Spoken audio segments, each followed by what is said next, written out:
Welcome to Our College, Your Voices. I'm your host, Kara Monroe. On today's episode, something a little bit different for your holiday break. We are all stuck at home and can't travel right now, and so I thought we would take a little trip with some students who took a summer study abroad trip last summer with faculty member Lori Roe from the Warsaw campus. Lori was kind enough to take along a microphone and have these students record some of their thoughts and observations. And so we're going to just listen to those and think about places that we want to go when this COVID-19 quarantine is over. I hope you enjoyed today's episode. Thanks to Lori and to all of her students for helping us record it. And I think that you will find some good stuff in here. Well, it's 3:30 Central Time. We've already been on cars, buses, trains, and now we wait at the airport. Our flight has been delayed, and now we're not sure we're going to make our connection to Toronto. If there's anything you can learn from traveling abroad, it's patience and adaptability. Kathy, are you listening to all this? Tell me, what are you most excited about seeing this trip? Okay, so I'm looking forward to seeing the fishing village that's in the Netherlands by Amsterdam. And I hope we get to go back to that farm where they make the wooden shoes and the Gouda. Tell me who you are. Oh, I'm Kathy Krowski. I work at Ivy Tech. I'm Associate Director of Admissions in Warsaw. My name is Aline Chaparro, and I'm mostly looking forward to visiting the Palace of Versailles and the Louvre Museum. Louvre, yeah. Just because, I don't know, there's just a lot of art, and the original Mona Lisa painting is there, so I find that pretty interesting. Nice. Did you see the post I put out about the Rembrandts in Amsterdam? Yeah, I saw that. Yeah. Get over here, Mo. My name is Morgan Price, and I go to the Warsaw Ivy Tech campus, and I'm majoring in business. I'm looking forward to most seeing is Amsterdam, mostly just because I've seen how pretty the canals are and the architecture, and I've also seen they have like fields of tulips. It's pretty much what I saw. It just looks really pretty. It's one of the big places I'm excited to see overall. Hi, my name is Tiffany, and I am really excited to see the Eiffel Tower light show and also the Champs-Élysées. I've been really wanting to visit Paris, and I'm finally have the opportunity, so I'm excited. So Bobby and Jill, you are one of only two of our guests on the trip. We don't have very many, mostly students. So why are you on this trip with Ivy Tech? And what are you most looking forward to seeing on this tour? I'm totally going to freeze up here, but I'm going to just go with it. I'm actually really excited about going on this trip just to get away from work, and because Lori Roe talked me into doing it, which is quite fun. We're going to go and experience the culture there and the art. Kind of bummed about the Notre Dame Cathedral, but Jill's actually got to experience that before. She's been there. I haven't got to see that, and I guess I won't. But there's so much to look forward to. A lot of stuff I'm looking forward to, yes. Jill? I feel like the world's full of amazing things and adventures, and if we don't put ourselves out there and experience new things, then we'll never understand how beautiful the world is and what's really out there. I mean, a lot of people go to the same place over and over and over for vacations, and I prefer to keep going to different places and learning more about our world. But the thing I want to see the most is the alley in London full of bookstores, because I am a huge bookworm and bookstores are becoming obsolete, and it just makes me so sad. And literally, I could live in a bookstore. So that's what I'm looking forward to the most. My name's Tyler McNall. I'm a recent alum. I just graduated this spring, and I'm most excited. What I'm most excited about on this trip is probably getting to see London, just because my mom's been to London and she's talked a lot about it, and she's given me a lot of places to look at, and I just think it's really cool. And also it's one of the places that they speak English, so it'll be easier to communicate with them, so that'll be exciting. So yeah, that's probably what I'm most excited about on the trip. We're standing here in the center of Amsterdam. Michaela, impression so far? It's cool. Do you have a contact high yet? No. All right, Lupita, impressions so far. It's amazing. What's amazing? Amsterdam. Why? Diversity, restaurants, cool Burger King. All right, cool. Yeah. It's very lively, a lot of music going. Everybody seems so friendly here. I like it. Traveling through the Anne Frank Museum was a very great experience. I think everybody should participate in it when they come here. And also just actually being in the environment and understanding what went on was very, very touching and just put you in that place that she was once was in. I love the Anne Frank story and seeing the house and gave me a little bit of perspective. It's very sobering. And I think you have to experience it and go to places like that and understand to get that feeling. You know, it's kind of like Alcatraz was. You know, you have to go to get the good feeling from it. So that was my favorite part, but there is a lot more to it than that. So I enjoyed it. It was an amazing experience to see how the Jews had lived their lives and what they came through and what they overcame. It's very inspiring. Very inspiring. It was sad. And? Emotional. Why?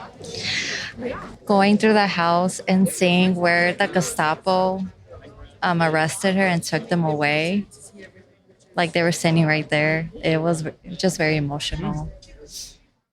Probably the room that struck me the most was where she, like her bedroom was that she shared. And like all of her pictures that she put on the wall were in there. And just thinking, oh, she was sitting right here. And also it was like what she said, like where the room was, like that was the room where she like wrote all the things. That's the room where she got was taken away. So it was just like, since I've read it and now I've actually gotten to see it and kind of know more of the story about it. It was just like, you could, I don't know, you kind of felt for her. Like you had more feelings and emotions about where they lived, how they lived. And even like when you were walking through it, you heard the floor crack. And I was thinking, okay, if I was Anne Frank right now and I made that sound, I would think I would be dead. Like somebody was going to come find me. So even trying to like walk through the house without a creak, without a peep. It was just, I felt like it would have been very difficult for me if I was put in the same position as her. It was very educational and definitely something I've never experienced before and saddening. All right, initial response. I want. What are you feeling right now? I think the most impactful part for me was when she did the recording where she cut out magazines and everything to make the room, I guess, feel more homey, everything like that. And that was when it really hit me, like someone was here, you know, someone was living here. And it was very impactful. So that was my initial response. What are you feeling? I feel tired. The stairs were a lot. I feel shocked because some of the things that I thought I knew, now being in there, I'm just okay, now I have a better understanding, and I really didn't fully understand it. So, and a wise lady once told me you should only go once, and that is very true. I think once it's enough. It was a lot to take in. Why? I think because, especially once you got to the annex and seeing how small it was and how confined they were. And I even saw the windows were kind of painted over, and you saw the bathroom and how you could see a mirror into the attic, and just seeing how everything was so small. And so I don't even know, it was just a lot to take in. Give me your impressions of Amsterdam. You have to walk everywhere, and I think I have blisters on my feet right now. I would totally come back. I would think about living here if I could, if I had a job here, just because it's so cool. I think this is the most diverse place that I've ever been. And it's just so cool just to see so many different people and hear so many different languages all in one place. And everybody is literally close together walking up and down the streets. And just to see the old buildings and the great architecture and just feeling like you're somewhere somewhere important. Like you feel like a more important person walking down the streets here, which I think is really cool. Impressions of Amsterdam. Oh, it's a very beautiful place, and I love the architecture and the history behind it. The people are very beautiful, and no, actually, I'm going to say that. I'm going to say reason why. I just can't do all the walking, and me being the biggest person on the block. I'm just joking. I would probably come back. I don't know though. My thoughts of Amsterdam is stay prepared for the weather. It gets cold when the sun drops. What other advice or thoughts I could give you guys? I love the brick buildings. I love the canals. Dancing houses. The dancing houses. But don't listen to the weather. When they say it's gonna rain, it's really not gonna rain. I had rain boots on for 2 days, y'all. Impressions of Amsterdam. I actually love Amsterdam. I liked that my feet are so sore. I walked so much. And I think if you live here, you can have a very active lifestyle. And I like how it's like the Venice of the North, like Ramona said. There's so many canals, and I love it. I love Amsterdam. I just love this town. I love this city. I don't even know. I just do. I like the architecture. I like the people. I like everything about it. You would come back? Yes. Yes. I like it because it was a very diverse city, and the architecture is just so different from what we're used to seeing, and all the different canals and stuff, and just the fact that this city is built on a dam is just crazy. And just like the historical features that the city has is just pretty cool. Favorite part of Amsterdam? Oh my gosh, there's so much. I love how busy it is. I love the boat tour, seeing all the old buildings and the captain telling us about the history. It was wonderful. I loved going to Van Dam and the farm, the fishing village, seeing the windmills that are still operating. It was just beautiful. Everything. There's so much. I can't even stop talking about it. My most favorite part of Amsterdam was actually on today, when I was able to step out of my comfort zone and explore Amsterdam to the fullest. I was able to experience Amsterdam like I should have, and I was just really, really excited about how I was able, like I should have, is not being afraid to explore and be part of the Amsterdam experience. And I really enjoyed that. I was riding bikes. I was, getting familiar with the locals. It was just really, really nice. I would come back at a warmer time, probably, yes. But I enjoyed it. I would recommend anybody to come and visit. Okay, we've been in Paris for about 6 hours. First impressions. First impressions of Paris, or okay. When I first got here, I thought it was really dirty and really not clean, and people weren't very nice. But once you get away from the people and kind of you get used to the facade of things, it just turns into a beautiful city, and it's just kind of magical when you see buildings that look that were handmade and hand carved, because there wasn't modern technology when they were built.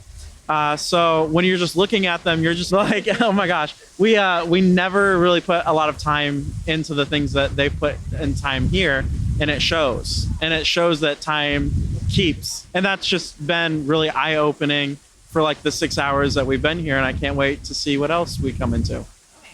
We're sitting here next to the fountain and the pyramid at the Louvre. Favorite part of the Louvre? Well, I didn't get to see very much of the Louvre just because I walked slow and I wanted to take in every painting and all the sculptures that were around, just because I took art appreciation.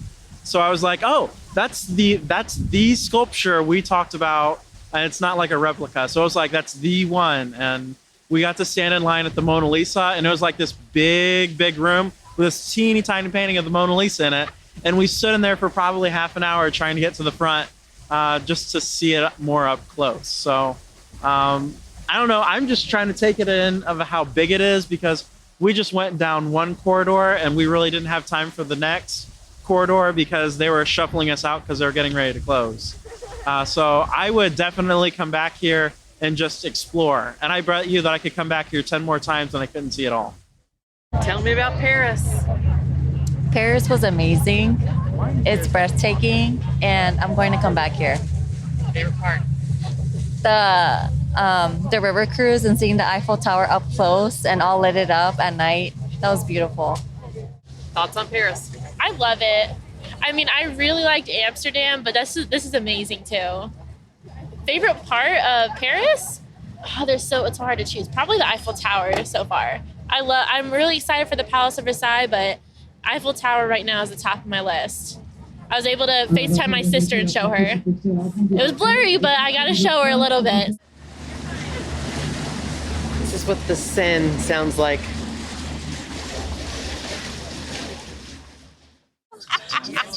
I was enjoying my crepe too. They're so good. Enjoying your what? The crepe. What kind did you have? I had banana Nutella. It was so good. The same one I had too. Banana Nutella? Yeah. Peter had it with ice cream. Ice cream in a crepe?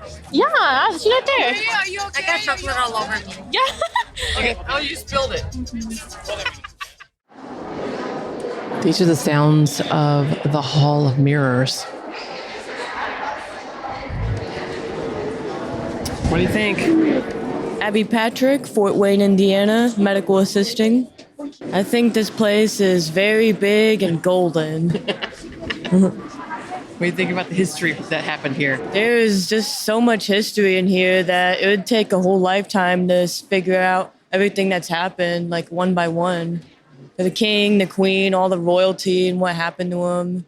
It's just, history is huge here. And there's so much going on in your mind, seeing all the cool like statues, the beds, the walls, and everything is just so much. It's once in a lifetime opportunity to see all of this. Thank you for joining this episode of Our College Your Voices. I want to again thank Lori and her students for sharing their thoughts and experiences with us. I hope you enjoyed this special episode. I'm your host, Kara Monroe. You can connect with me on Twitter at KNMTweets. You can reach us by email at ourcollegeyourvoices@ivtech.edu. Leave us a voicemail at 317-572-5049. If you're an Ivy Tech faculty or staff member, don't forget you can join our Microsoft Teams listener community. We've got some interesting opportunities coming up in the next few months, so this is a great time to join because we typically announce those to our listener community before we share them with anyone else, and sometimes our listener community takes up all the spots in them. So if you want first dibs and opportunities to be on the episodes, definitely join that community. Our website is ivtech.edu/podcast. Production assistance is provided by Becky Campbell, Sarah Ferguson, and the Ivy Tech Community College Marketing Team. And our podcast concept is by Matthew Pittman. Theme music, recording, and post-production services provided by Jen Eads at the Brassy Broadcasting Company. And we will talk to you next time on Our College, Your Voices.